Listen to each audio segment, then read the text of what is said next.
spheres of influence, such as President Medvedev has argued, and therefore we didn't believe we had to consult Russia on our relations with any of the partner countries, and certainly not Ukraine. And third, that obviously we did not feel it was useful to threaten or to make an issue between neighbors and partners. And we've made these points consistently, and we will continue to make them as the dialogue begins to resume with Russia. I should say as an aside comment that we have made some of the similar points, and the communique does that.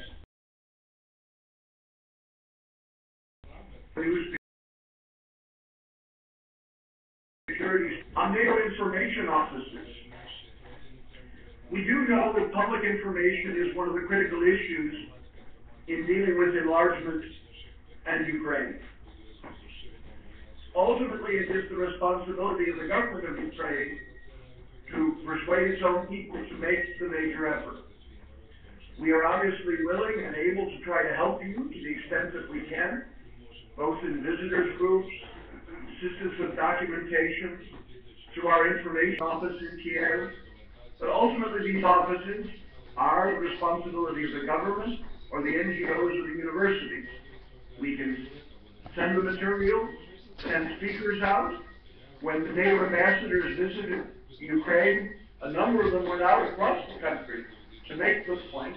And I think there is a great deal to be done to educate Ukrainians about how NATO has changed and how NATO as a changed organization must deal with the issues and questions we're managing. But ultimately it is in fact a Ukrainian government responsibility. Now we did say in the communique that we will look at ways to enhance the offices, and that includes the information office as part of this decision of moving it forward. The last question you asked is, how is this different from MAP? Well, again, I don't know that that's the best way to look at it. MAP, as you know, had become a very politicized question, particularly within the alliance.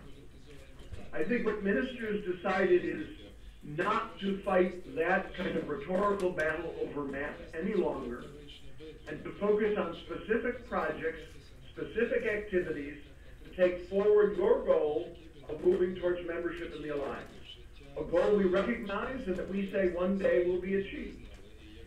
And if you look at what MAP involves, it involves a dialogue with your country, and we're going to reform the NATO-Ukraine Commission to make it more compatible with the enlargement process. Second, a process where we look at how you're dealing with reforms, and we will do that now in the annual national program, as opposed to the ATP, which was broader and not focused as much on enlargement, and by enhancing our offices in your country, which will assist our ability to work with your government and to deal with you. So we have taken forward concrete steps to move forward on the enlargement process, and if you will, put MAP aside as a political issue that had become too politicized.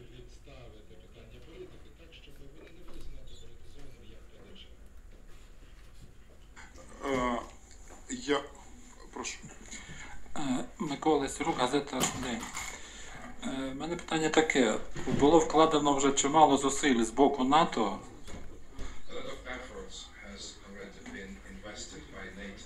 I'm afraid I can't hear the interpretation now.